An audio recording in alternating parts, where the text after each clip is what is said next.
North American banks ने लगभग 82 billion dollars की इन्वेस्टमेंट स्पेंडिंग की आईटी फर्म्स पर 2022 में, लेकिन बैंक्स के कोलैप्स के बाद अब पिक्चर बदलने वाली है। सबसे बड़ा खतरा टाटा कंसल्टेंसी सर्विसेज, इन्फोसिस, विप्रो और एलटीआई माइंडट्री जैसे बड़ी कंपनीज को है। कैसे? क्या बैंकिंग सेक्टर के बाद अब आईटी सेक्टर के कोलैप्स होने की बारी है?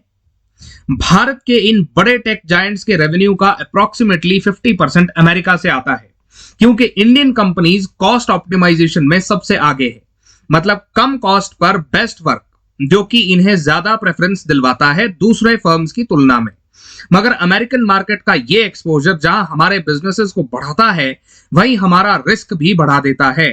सिलिकॉन वैली बैंक और सिग्नेचर बैंक के कोलैप्स के बाद अब यूएस में डर फैल गया है, जनता और बिजनेसमैन दोनों में। हालांकि यूएस गवर्नमेंट के एश्योरेंसेस के बाद अभी मामला काबू में है, मगर इसका इंपैक्ट अगले 6 से 8 महीने में दिखेगा। बड़े बैंकिंग इंस्टीट्यूशंस ने लोन्स के अप्रूवल्स को कम कर दिया है, प्लस अपना एक्सपेंडिचर भी घटा दिया है, ताकि इन केस लोग अपने डिपॉजिट्स विड्रॉ करने आए तो उनके पास देने के लिए कैश फ्लो हो।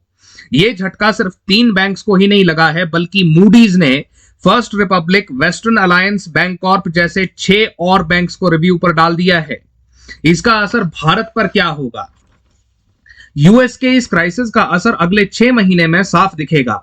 बैंक्स जब एक्सपेंडिचर और लोन्स में कटौती करेंगे तो बाकी बिजनेसेस को फंड्स की शॉर्टेज हो जाएगी। रिजल्टेंटली वो अपने नए प्रोजेक्ट्स, एक्सपेंशंस, इन्वेस्टमेंट्स पर रोक लगा देंगे, जिसका मतलब है ले ऑफ्स बढ़ेंगे, नई एम्प्लॉयमेंट्स जनरेट नहीं होंगी। जेपी मॉर्गन, दुनिया का सबसे बड़ा लीडिंग फाइनेंशियल सर्विस प्रोवाइडर या शायद सबसे बड़े में से एक, ने स्टेटमेंट जारी करते हुए कहा है कि इन्वेस्टर्स जो यूएस बैंकिंग सेक्टर पर ज्यादा डिपेंडेंट है, वो अब अपनी इन्वेस्टमेंट्स को डाइवर्सिफाई कर दें, इससे पहले कि 2008 की परिस्थितियां पैदा हों।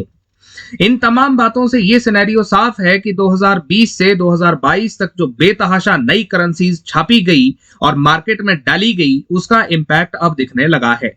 हालांकि इलेक्शंस नजदीक होने की वजह से यूएसए और इंडिया की गवर्नमेंट्स मार्केट को स्टेबल रखने की पूरी कोशिश करेंगी। ये एक नॉर्मल टेंडेंसी है, बट ये शॉर्ट टर्म इन्वेस्टमेंट्स का समय नहीं है। लॉन्ग टर्म वालों को चिंता करने की जरूरत नहीं है। That's all for this video. Thank you.